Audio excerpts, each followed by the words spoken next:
You're listening to Lone Star Community Radio on 104.5 KCZW LP Conroe and 106.1 KZCC LP Conroe and worldwide on irlonestar.com. Good afternoon. Welcome to the Extension Hour. I'm Amy Ressler, County Extension Agent, Family and Community Health here in Montgomery County. I've got Brandon Gregson with me. He's our County Extension Agent for Agriculture.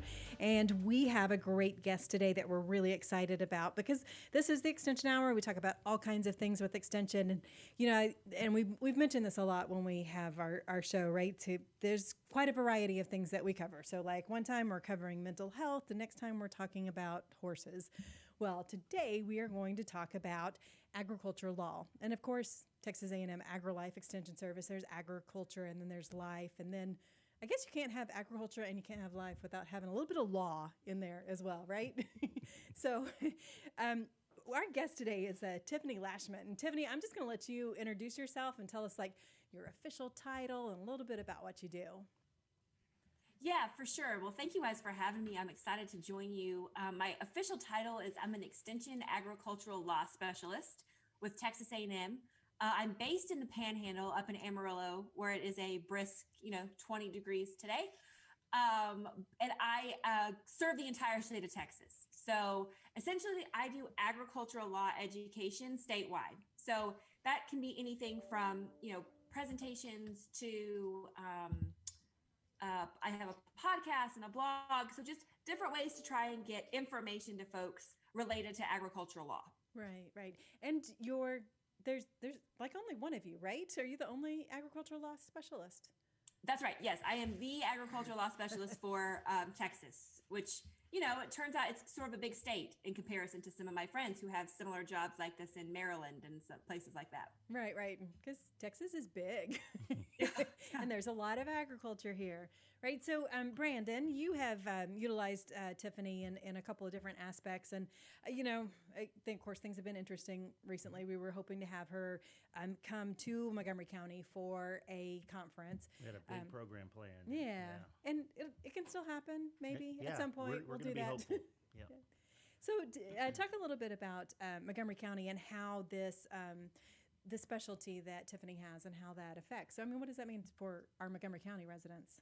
Well, it's just like what's happening right now. We're getting the time of year. It happens anyway, but we got a lot of people that are calling about different things that they want to do for the springtime: fertilization, pasture management. What do I need to do with my cows? We've got on top of that a lot of people who currently are buying small properties, 10 acres, 15, 20, up to 50 acres in some parts, but most of the time it's 10 or 15 acres. And they want to know, what can I do with my property? And there's a lot of things that people may not necessarily think about in terms of ag law when they're dealing with property. Pesticide use, fence law, livestock laws. There's this whole, menagerie of things out there that people need to consider when they are going to buy property or they purchase property. And Tiffany's a great resource for that. Here in Montgomery County, we're just seeing a whole lot of fragmented land that's being bought up by people, and ag law is a really important thing that they need to consider. Okay. And so, Tiffany, I feel like, we say ag law and people, we think that maybe people know what we mean, but let's just talk a little bit about what that really means, just to make sure that we're all on the same playing field when we talk about agricultural law and what kinds of things that includes. Yeah, that's a really good question, Amy, because agricultural law really is, it could almost be anything. I have a friend who, she does family law, and she says, look, people in agriculture get divorces too. So that's agricultural law as well. So it can really run the gamut. We're talking things like, contracts or secure transactions like loans and things like that. It can be food law. I have a friend who does food labeling work. It could be things like fence law and water law, and oil and gas touches on agriculture. So it's a pretty broad scope in general. I guess what I would say is I focus my work on legal issues affecting rural landowners. So I would do less of like the food law and less of the, kind of corporate transactional stuff like big security interest deals. I do a lot of things related to landowner liability, fence law, water law, estate planning, eminent domain, just sort of any legal issue that could potentially affect a rural landowner in the state of Texas. Okay. And so, like we mentioned, there's only one of you in the entire state of Texas that works for Texas A&M AgriLife Extension Service. Obviously, there's lawyers who do things, Right. but so do you practice law, or you just provide advice? So no, I just provide advice. A&M actually won't let me do any sort of outside representation of clients. I guess it would be kind of a conflict of interest, right? Like if I come to your county and I give you this program and tell you need to get a will, and then I like pass out my business card. So I see where they're coming from. So I just do the educational components. I will say that there's a great group of agricultural attorneys across the state. I'm involved in several different groups with the state bar and different organizations. So I've got good relationships with folks. And so I always tell people if anyone ever needs a recommendation or they're looking how to find an attorney in their area, I can certainly help with that. I just don't take private clients. Okay, so you provide advice and education, because sometimes that's where people need to start, right? Like they don't even know what kind of lawyer they need, or what does this entail, right? So you have a lot of resources for people. That's exactly right. And like Brandon was talking about the number of people buying land and new landowners in Montgomery County, and gosh, that's an issue where you can really see the light bulbs go off at programs where people think like, oh my gosh, we bought this land and I never thought about all of these potential legal issues. And so I sometimes tell them all I've done is give everyone nightmares now. But that's a lot of the programming I do, is just educating people on potential issues that could come up. And I just think if you've got at least a little bit of background, right? If you've heard of eminent domain and you know the 2 or 3 takeaways I give at one of my presentations, when that happens, you're at least not starting from scratch and you're not just completely blindsided. That makes sense. So your presentations, like what would someone expect from a presentation by Tiffany? Yes. They can differ depending on the presentation. The one that we were going to do last year, actually, it's crazy, Brandon. That was the Owning Your Piece of Texas program in Montgomery County was the first program I had canceled because of COVID. We were supposed to do it last March. And you remember, we were just sure that in like a couple months, we'd be back up and running and there'd be no problem. We'd just do it again. Absolutely. Yeah, we're just going to a couple weeks. Yeah. Clearly, we're not the public health specialists, right? So that program is really fun. It's called Owning Your Piece of Texas, and it really is a look at the key laws for Texas landowners. It's a half-day program. We cover 5 or 6 different topics. Everybody who comes gets a copy of a handbook that I wrote. It's called Owning Your Piece of Texas. It's actually a 13-chapter handbook that really goes into a lot of these topics for people. And so that's a really fun one where it's just an overview.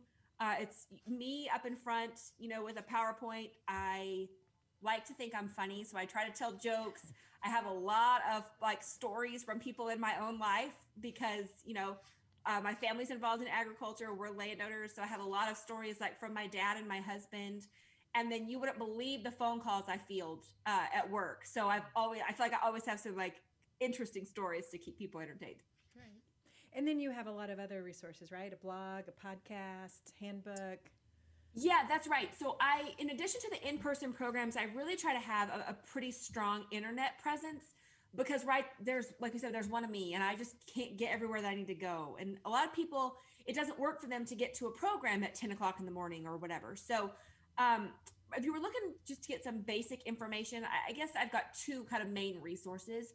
One of those is a podcast. It's called Ag Law in the Field. Essentially, I just interview an ag lawyer about a different topic every episode. And next month, we're going to release episode number 100. So we've got a lot of ground that we have covered. And again, everything from, estate planning. We've had several on eminent domain that are really popular. Solar leases, things like transfer on death deeds, fence law.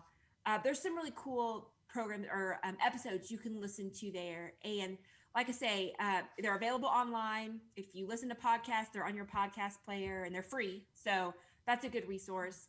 The second resource I've got is called the Texas Agriculture Law Blog. You can Google that and it'll pop right up. And I think you guys are going to have a link for folks as well. Mm-hmm. Say that one more time though, just in case. One more time.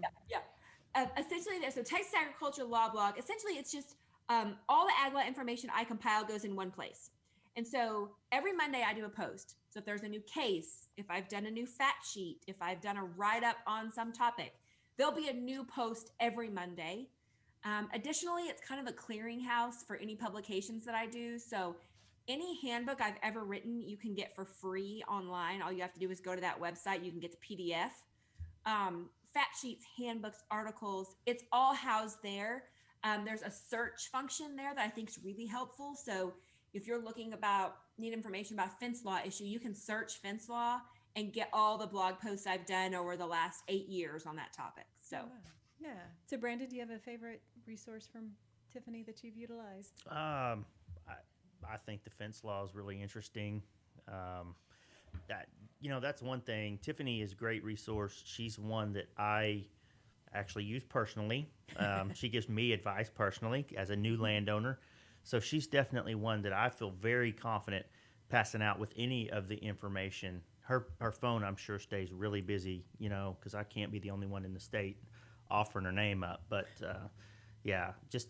everything that she really does is really interesting from a landowner standpoint, because there's a lot of things that, even though my family's had land forever, cattle forever, dealt with fences and pastures and ponds and whatever forever, and I've been doing this for 20 years, there's a lot of things that she brings up that I too didn't even know, as an extension agent. So I'm constantly learning things, especially that estate stuff and death tax and, all that kind of stuff is really something people need to at least have some kind of basic information on. Yeah. So we are very fortunate to have someone like Tiffany in Texas A&M AgriLife Extension for you being one of our people, because that's what we do in Extension. We are here at the Extension Hour too. We talk about our people, our programs, and our partnerships, and people and all the programs that you do are awesome too. So we've talked a little bit about some of the questions that come up. What we want to do now is we're going to take a break. We're going to come back and kind of go over some of those frequently asked questions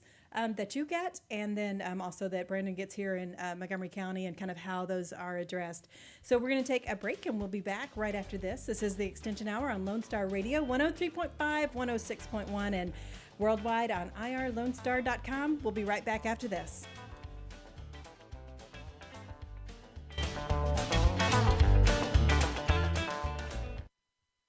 The Texas A&M AgriLife Extension Service has been dedicated to educating Texans for over a century. In 1915, the Extension Program was established under the federal Smith-Lever Act to deliver university knowledge and agricultural research findings directly to the people. Ever since, AgriLife Extension programs have addressed the emerging issues of the day, serving diverse populations across the state. Texans turn to Extension for solutions in horticulture, agriculture, 4-H and youth, and family and consumer sciences. Extension agents respond not only with answers, but also with resources and services that result in significant returns on investment to boost the economy. Join us Fridays at 1 o'clock for the AgriLife Extension Hour.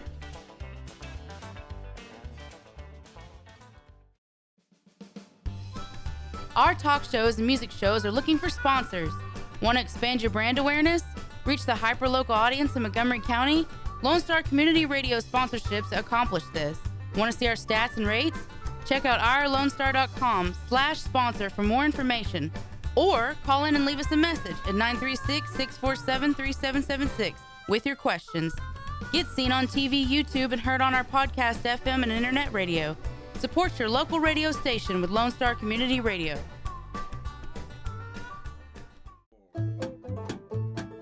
Hey, this is Wayne Green, your host for Radio Wayne, Spoke and More. Each Saturday from 5 to 7 p.m., I'll be playing folk, singer-songwriter, Americana, blues, bluegrass, classic country, Cajun Zydeco, Celtic swing, and whatever else seems to fit. Once again, that's Radio Wayne, Spoke and More, every Saturday from 5 to 7 p.m. on Lone Star Community Radio.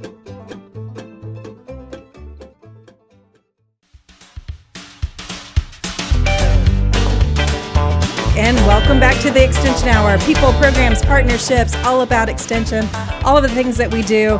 And fortunately, unfortunately, I don't know what the fortune is, but law talking about law and legal aspects of agriculture. I mean, legal aspects of all kinds of life, but particularly when it comes to agriculture, the law plays a part. And the more proactive you are in thinking about those things ahead of time, probably the more successful you're going to be. Brandon, you mentioned a little bit about new landowners, but even sometimes people have owned land for a long time. I mean, laws change, right? So there's lots of things that come up. So Tiffany is the agricultural law specialist that we have with Texas A&M AgriLife Extension Service. And I said the specialist because you're the one. Whenever questions come up, it comes to you. So in this segment, we wanted to talk a little bit about some of those frequently asked questions that come up. So if you were to say like the question that you get asked the most, what would you say that is, Tiffany? Yeah, I mean, there are a couple, but I think if I had to pick the one that I get the most, and maybe also the one that I feel like I can be the most helpful on, are questions about landowner liability, right? So the idea of if somebody comes on my property and gets injured, what do I do, right? How can I protect myself? And that's an area, like you were saying, Amy, if you can be proactive and hopefully avoid yourself ever ending up in a lawsuit, ever having to worry about the financial implications of something like this. Learning about the law related to landowner liability and the steps that a rural landowner can take to protect the operation is probably the question that I get the most. And so what kind of advice do you give people on that topic? Yeah, so in general, the first thing I say is, act now. What you don't want to do is call me after somebody got hurt and ask this question, right? So you want to think about it before something happens. The first tip I always give people is you need to have liability insurance. Period. No exceptions. Every landowner and every person who is leasing agricultural land needs to have liability insurance.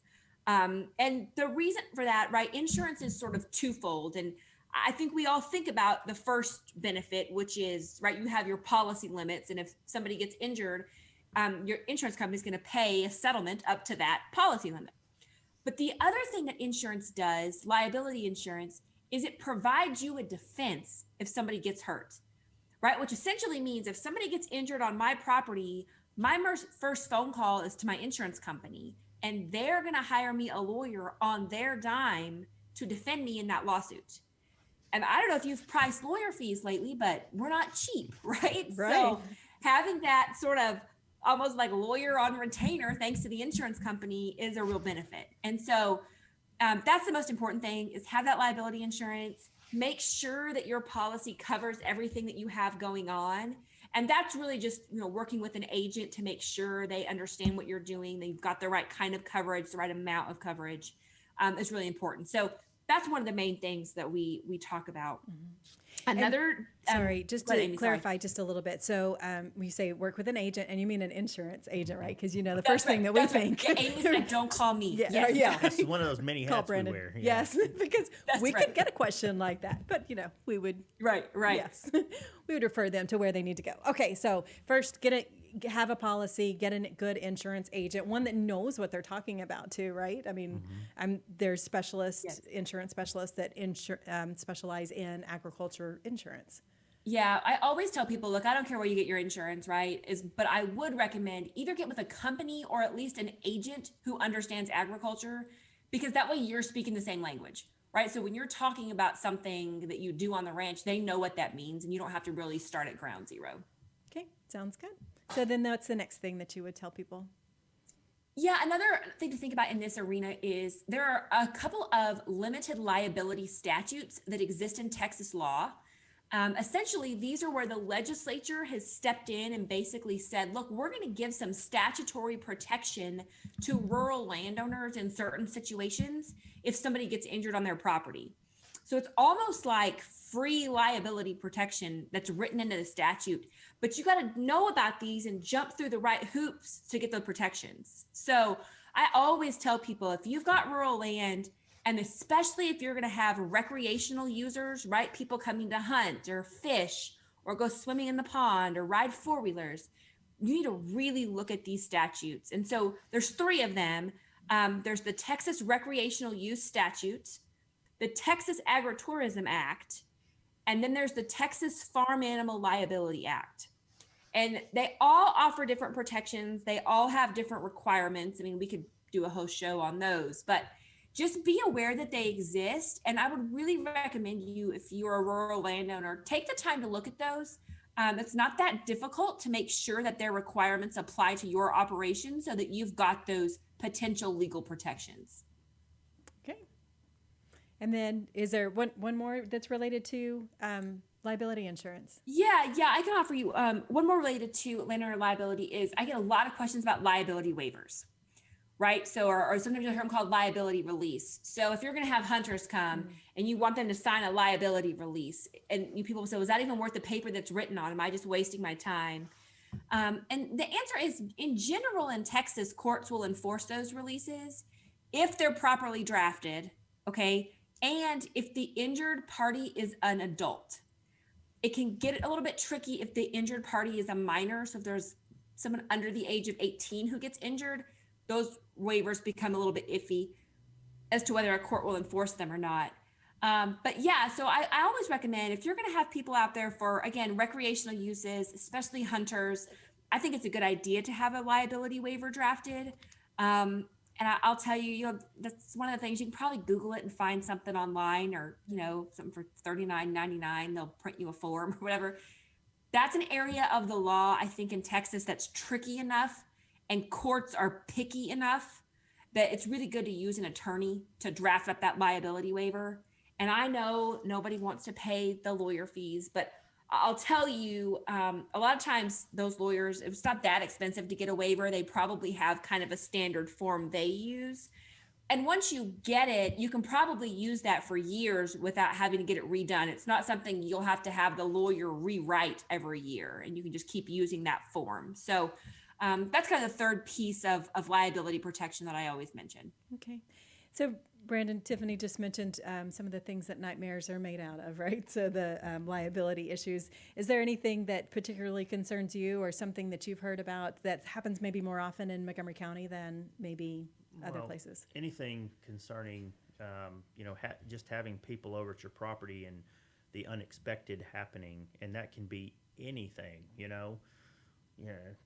get run over by a cow, or you fall off a horse, or kids climbing on things and just fall out of a tree. Heaven forbid they fall in the pond. ATV issues, just so many things. There's a lot of nightmares out there if I sit and brainstorm, but, and you hear about them periodically, and yes, here and everywhere, those things happen. So. And if I'm hearing what you're saying, Tiffany, that just being, again, proactive, knowing the laws, making sure that you've got a good insurance agent who has good coverage for you, and it's not a place really to cut corners in terms of finances. No, I think that's a good summary, Amy. Like, this isn't where you want to cut corners, and this isn't where you want to wait till there's a problem to take action. So, and a lot of times I'll speak on this and talk about cases, and people are like, okay, lock the gate. We're never letting anyone in again. And I always say, right, like, don't panic. I'm not telling you not to ever have friends over.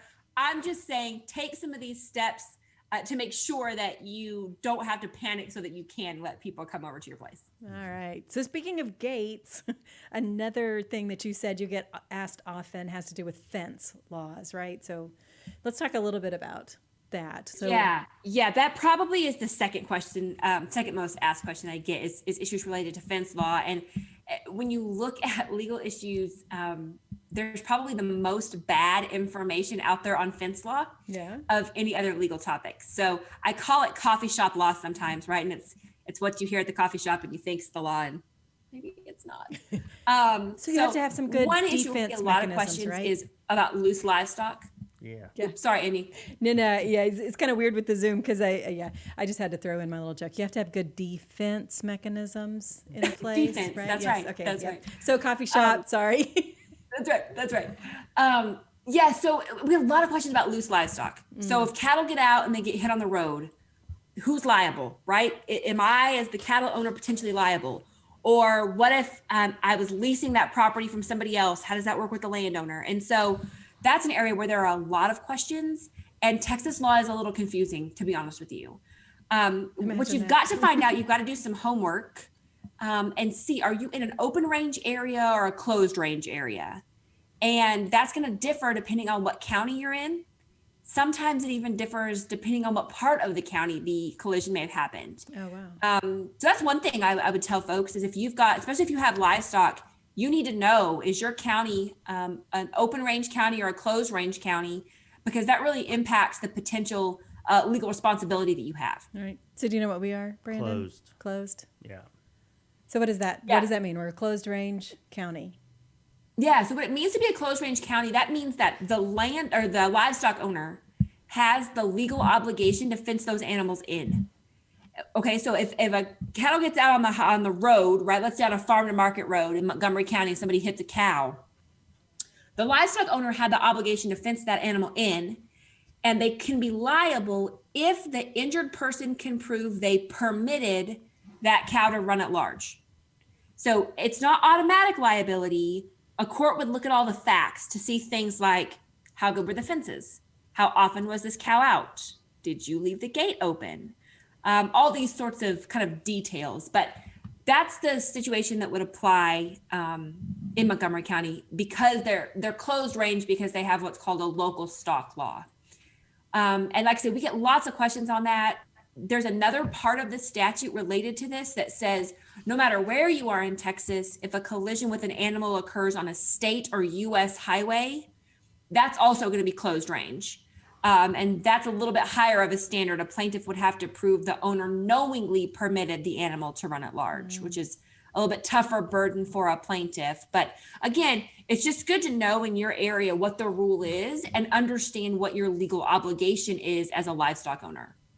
All right, good information. You're providing lots of great things for people to think about. So we're going to do another break. We're going to talk, is there more about this that we want to talk about? And then also we've got a few other frequently asked questions that come up, lease agreements for one. And then we're also going to finish out our show with a little bit of kind of top 10, top 5. I don't know how many it'll be, maybe somewhere in between. Number of things to think about when it comes to agriculture law, because we have the expert with us, Tiffany Lashmet. And Brandon, I think that you're our local expert as well here in Montgomery County. So we are going to take a break and we'll come back with the extension hour right here on Lone Star Radio.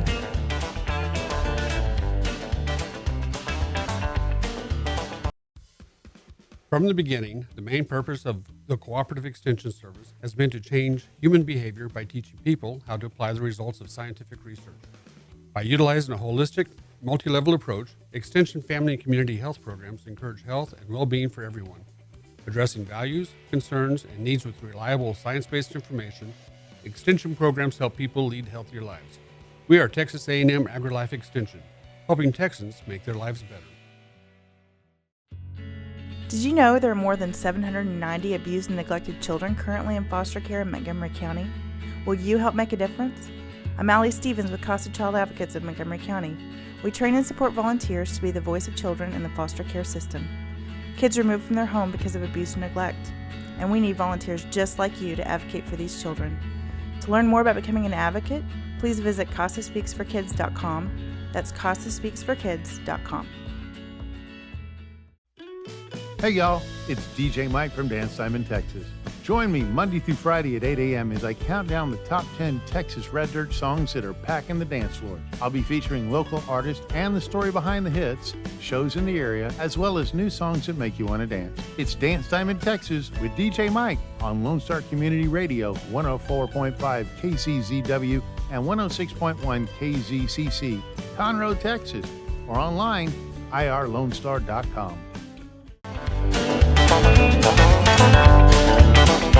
And here we are again. We're talking about agriculture law with Tiffany Lashmet and Brandon Gregson. Different laws, or maybe not different laws, but you have to make sure that you know what's happening in different parts of the state. And so we've talked a little bit about Montgomery County, and we talked about how Tiffany helps landowners think about all the things that they could have nightmares about, like loose livestock was one of the things that you mentioned.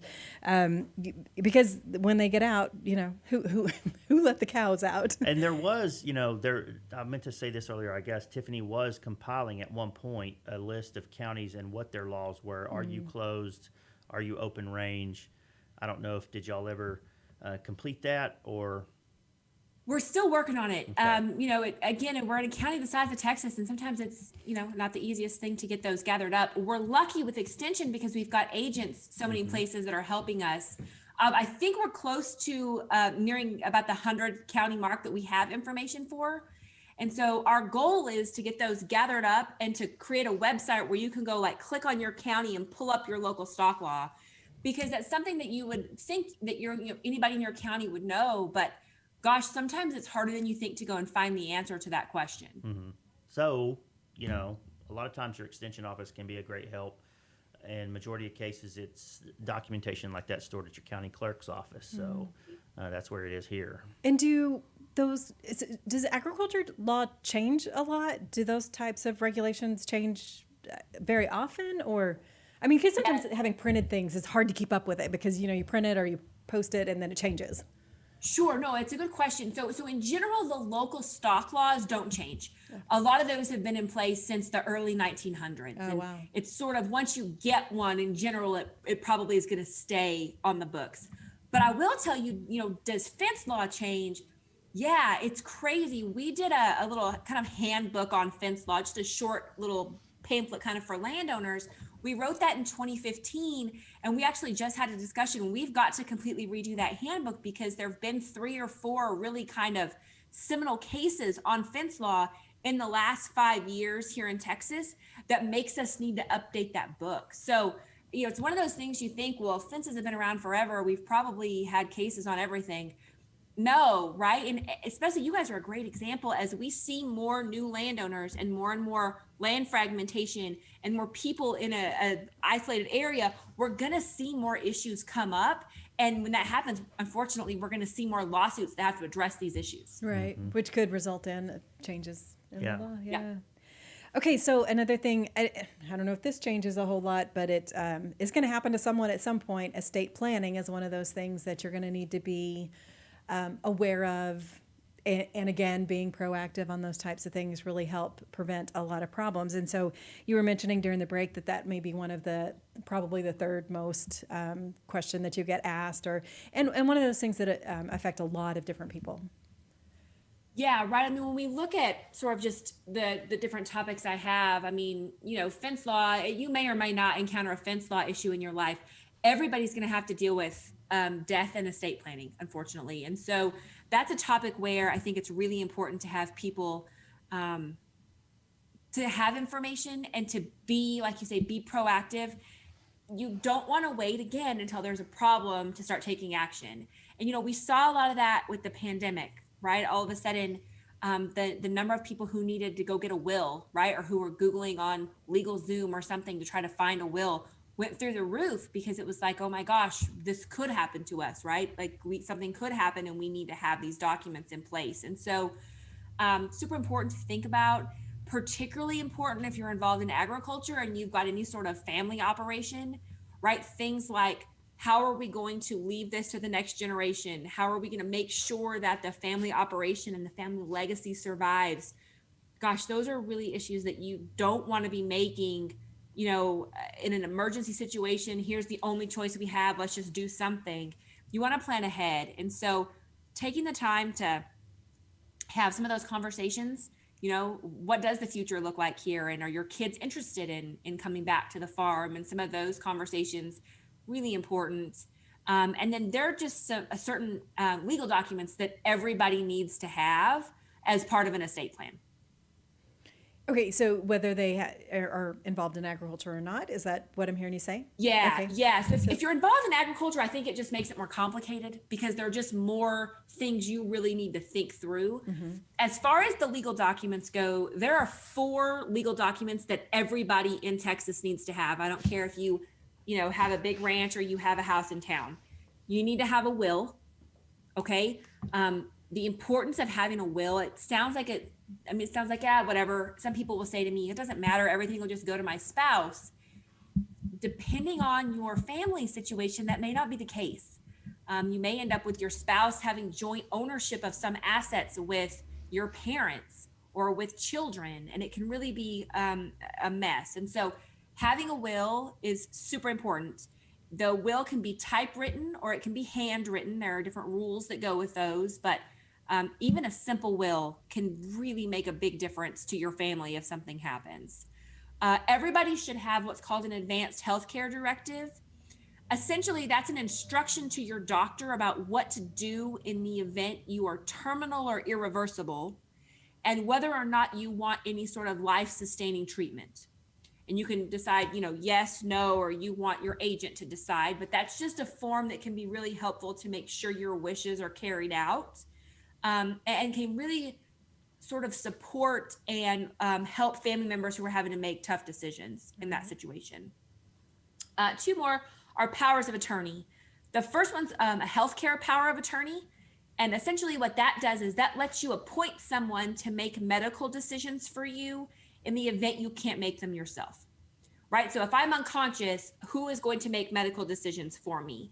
That power of attorney sets that out. And then there's a just kind of regular, a financial power of attorney. It's the same concept. I would appoint someone to make decisions for me, but instead of about healthcare, that will be related to like assets and finances. And so those are the 4 documents. If you don't have anything else, you want to make sure you've got those 4 documents in place.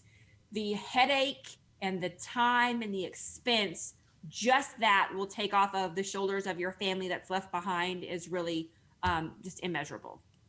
Okay. And then in a situation where you do own land, have agriculture, what additional things would you recommend that people have? Yeah, well, when you own land right now, we've just got assets that potentially are worth more maybe than other assets. So you've got some additional things to think about there. If you've got an operating farm or ranch, you've got I just call them day-to-day considerations, right? Like who the heck is going to feed the cows? Who's going to be prepared to take over? And who knows things like, what kind of seed do we buy? When do we plant this? How do we market our grain? Those sort of topics. You just really have to think through, we call it a succession plan, right? How are we going to leave this family business to the next generation in a way that they can be successful? Another issue that we're seeing more and more, and I would assume probably is happening in your area as well, is we've got a lot of folks who the parents maybe are aging and looking to who they're going to leave the farm to, and the kids don't live here and they're maybe not moving back. Right? Like if we've got one daughter that lives in LA and one daughter that lives in New York City, what do we do with the farm? And how is that going to look? How do we set this up where it's going to be right? If we're going to sell it, there can be some tax considerations. Do we want to sell it before we die? Should we wait till after we die? There's just a lot to think about there. There's just some, like I say, I think if you've got time for more planning because there's just more decisions to make, for folks involved in agriculture, that's always better. Yeah, that makes sense. Do you have anything you wanted to add to that, Brandon? You said you were kind of had that on your mind recently. Well, I mean, and just here recently, there's been some cases where some elderly folks and their kids are looking at the family farm, and there's been a lot of conversation about leaving it in with certain entities to keep it safe. Like, I don't know, there's one called Ladybird or something like that, and there's a bunch of them, but I guess the trust associated with that, some people don't know whether that's a good idea or a bad idea, when it comes to making sure your property's protected should something happen to you, to help your kids out. I don't know if you have any kind of perspective on that. Yeah, well, there's a lot of different things that you can look at there, right? I mean, some people will look at putting land into a trust, and there may be certain situations where that's a good idea. Business entities can be an option. Maybe the land should be owned not by mom, but by family LLC. There's areas where that can be beneficial. Brandon, you mentioned the Ladybird deed. There's similar something called the transfer on death deed. Right. Those deal with sort of getting technical ownership of that property out of someone's name, and can be really useful in the Medicaid planning context, right? Because if you need to qualify for Medicaid and you got the farm in your name, well, now maybe there's a problem. And so there's some tools you can use to kind of work through that. And again, that's where you want to act now, where you have time, right? And you have the mental capacity to analyze through all these different options and find the best route for you. What you don't want to do is be in a crisis situation where you're really worried about, is, mom going to survive? And you're trying to make these kind of decisions. Right. And how often do you need to review those plans? I like to tell folks, once you get your plan in place, you should review it every year. I'm not kidding you. New Year's Day, I have a big folder. I pull it out and I flip through it.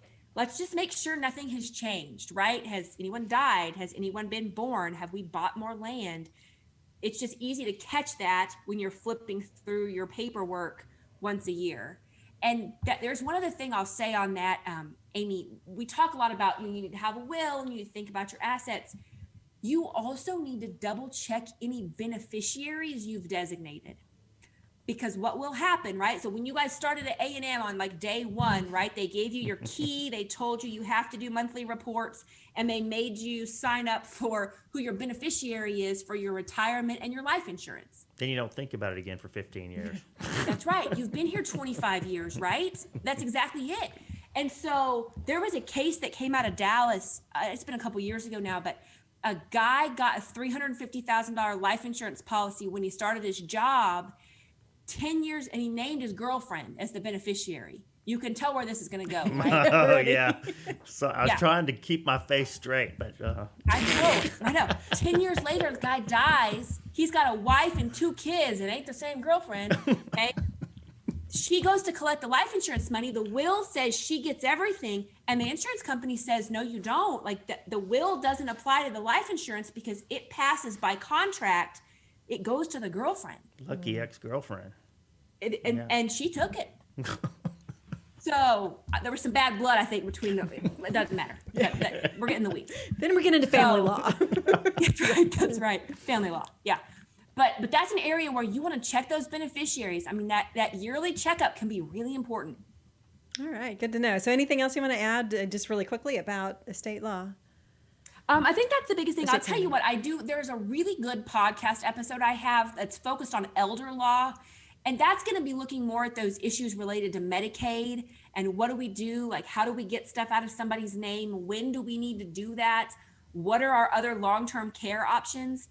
If you look at my Ag Law in the Field podcast, there's an episode on elder law with an attorney from New Braunfels named Kristen Porter. I think it's fantastic. Okay. All right. Good to know. She's really got a lot of good stuff on that blog. Yeah. It's Ag Law in the Field. So the podcast is Ag Law in the Field. Okay. Yep. And then the blog is called the Texas Agriculture Law Blog. And a good post on that might be, I did one toward the end of last year, and it was sort of looking at how do we leave the farm? Are we better to transfer it before we die or after we die? Mm-hmm. And then we looked at things like ladybird deeds and transfer on death deeds and when would we do what? That was a really popular post as well. Sounds like it. And like we said, you want to think about that before there's a crisis. Mm-hmm. Yeah. All right. So before there's a crisis, we're going to take another little break. We're going to come back. We are going to, top 5, top 10, how many ever you want to do. Tiffany, we'll do those. Right here on the Extension Hour, we've got Brandon Gregson and Tiffany Lashmet helping us out with a lot of agricultural law information. And we will be right back after this. God's Garage is a 501c3 that repairs and gives away cars for free to single moms, widows, and wives of deployed military. You can help God's Garage by donating a vehicle, volunteering your time, or by monetary donation. God's Garage is located at 2106 East Davis, Conroe. If you'd like to learn more about God's Garage, visit our website at godsgarage.org. Or you can contact us and we would be glad to come and make a presentation to your group. We have the safest food supply in the world. Strict laws and regulations restrict the usage of hormones, antibiotics, and pesticides within our food supply. Production agriculture practices and technologies such as the use of GMOs, which is not any more or less risky than conventional crop production, has allowed American farmers to produce more food on less acres in environmentally sound ways. Find out more online at pathtotheplate.tamu.edu. We are Texas A&M AgriLife Extension, helping Texans make lives better.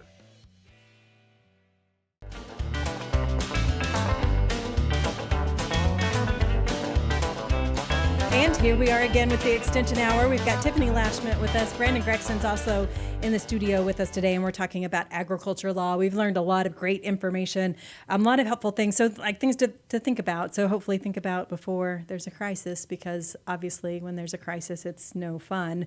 And you kind of come up, you realize, coulda, shoulda, woulda done this, and this before, this happened. So we are, like I said, talking about the agricultural law, and we talked a little bit about protecting yourself with liability, some about fence laws. We talked a little bit about estate planning.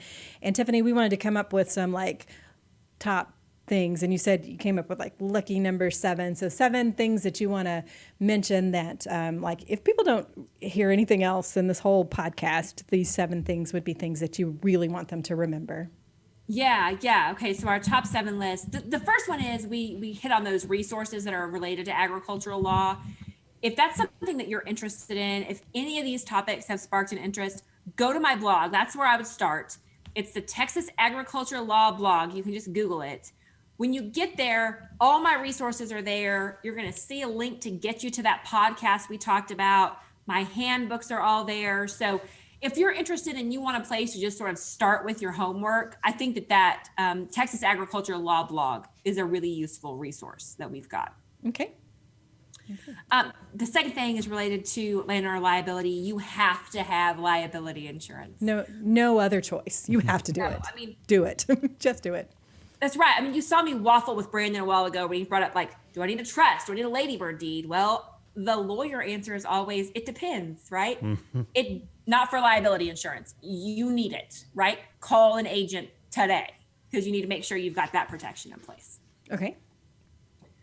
The third thing also on the liability front is remember to take a look at those 3 statutes that offer liability protection here in Texas for rural landowners: the Recreational Use Statute, the Agritourism Act, and the Farm Animal Liability Act. You can go, I have information about all those on my blog. We've done a podcast episode about it. In my Owning Your Piece of Texas book, there's a whole chapter discussing that. So there's lots of info available there. Those are 3 statutes that are really important that I feel like a lot of Texas landowners are just not aware of. Okay.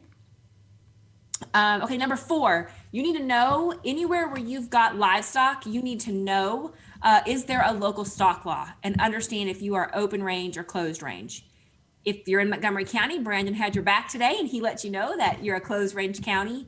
But do your homework on that, because that's the starting place almost for any fence law question, right? Whether it's an animal gets hit by a car on the road, whether it's my neighbor's bull keeps getting into my pasture, you have to start with, are you in an open range area or a closed range area? All right, so know where you're at. Yes. Okay. Number 5, on the estate planning front, you need to have those 4 documents we talked about.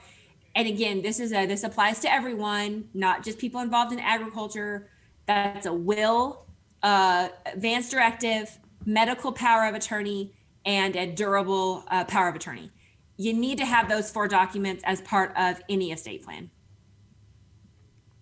And again, just do it. Yeah, just do it. Right. That was just a checklist, right? Let's just get those done. Yeah. Number 6 is you need to have a succession plan if you're involved in agriculture. Okay. And again, this is more than just who do I leave the farm to in my will, right? This is really thinking about how are we going to make sure this operation is successful in the future, right? Who do we need to bring in now? Who needs experience about this? Who are we going to train on these pieces? Who's interested in being involved in the future? Having those conversations to really develop a well-planned succession for the farming operation are really critical. Okay. And then my last thing I would say is utilize your extension agents, because I'm telling you, I work with agents around the state. Montgomery County is very fortunate to have 2 great ones who are extremely knowledgeable, who really want to help, and who know where to find resources if there are questions that maybe they don't know the answer to. And so you guys are lucky. You need to make contact, get a good relationship with Amy and Brandon, because they are a super great resource that are available in your county. Oh, thanks. And so, and adding to that, I mean, having someone like you as a specialist, and what we mentioned when we first started talking about this, you don't practice law, you don't give legal advice, specifically legal advice, but you give a lot of suggestions and things to think about, and those are important because you know, when you're making decisions, one decision is not always right for everybody, and so just finding out information and getting more education, and that's really what extension is all about, is just providing that education so that people can make well-informed, good decisions, whether it's what type of crop they actually grow or what kind of animals they have on their land, all the way to what kind of food they eat and what kind of legal decisions they make. A lot of times Yeah, giving well, you a place one to huge start. benefit of extension is we're providing, unbiased, factual information. Right. And so I always tell people, look, like, I'm not trying to sell you on anything. I'm not here for the lawyers union, okay? I'm just telling you, like, here's some things you need to think about. Here's some questions you can take in and talk to your lawyer about. And you can trust what I'm telling you is just trying to get you the right information to ask the right questions. I'm not here to sell you on anything. So I think that that's a real benefit that's unique to extension, and that makes us, really stand out from some of the other like educational programs people could attend. Right. What you were saying, that's the place, kind of the place to start. Yeah, a lot of times it gives you a place to start, you Yeah. know, even if it's not the whole deal, it gives you stepping stones to Right. go from there. So Did we say sometimes the place to go when you need to know? place to go, you need to know. Sounds good, right? I like it. So, and then of course the extension hour, we feel like that's a good place to go when you need to know. And Tiffany, we'd love to have you back on another show, and we can talk more in detail about some of these things or some of the other things that you get asked often. And hopefully you'll get to be here in person to do the owning your piece of Texas. Is that? That's it. Yep. Yes. So an in-person all-day workshop to really get kind of in-depth and in-person with Tiffany to ask those questions and find out more information. Again, where to start. And some more entertaining stories to go along with it. That's right. That's right. I got no shortage of stories. The Economist has the office next to mine, and she always is telling people, like, it used to be so boring, and then Tiffany moved in next door, and now I never know what I'm going to hear come out of that office. So. Okay, we have like 2 minutes. Tell us what's a fun story? My favorite fence law story. I got this email from a guy who says, I don't know if I'm in an open range or a closed range county, but my neighbor's monkeys keep getting on my property. And I'm like, am I being punked? Like I texted a couple of my friends. I'm like, quit emailing me. They're like, I don't know what you're talking about. He says the neighbors keep getting on my property. They're eating all my deer corn in the feeder. I need to know, like, can I shoot the monkeys? And I'm like, I did not go to law school for this. Like I cannot help you. Like, this was not in the book, So that's been an interesting one. There's a lot of family dynamics that are really interesting.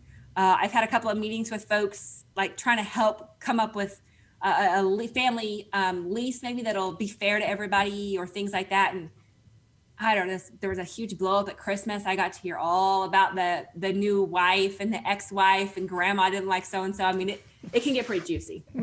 Yeah. Well, we get some good ones in our office too. And so you mentioned the monkeys, but one of the things that comes up fairly often is the bees. Like my neighbor's bees are in my, even in town. So we have some beekeepers in town. So we don't have time to talk about all of that. Right. Yeah, that could be a whole topic on its own for sure. Exactly. All right. So thank you so much for being with us, Tiffany. We really appreciate it. It's really cool to be able to have you here by Zoom, because you are, like you said, in Amarillo, and that's a far piece. Pretty That's good a drive. really long drive That's from here. So it's really great to have you be able to join us by Zoom right here on the Extension Hour. So, we're here every Friday, 1 to 2 p.m. And we talk about all kinds of things related to extension. So, it may be our family and community health topic one week. It may be our agriculture topic another week. With 4-H and youth development, we have them in sometimes. So, extension has a lot of stuff, and we talk about all kinds of things here on the Extension Hour, but we're really happy to be here on Lone Star Community Radio 104.5, 106.1 worldwide. We're on Facebook Live, so share this with people that you think might need some more information about, estate planning for everybody, and then those agriculture things that really need to be thought about in terms of owning land in Texas. All right, thanks again. It's great to see you, Tiffany. Thanks for Tiffany. being in, Brandon. And we'll see you next time.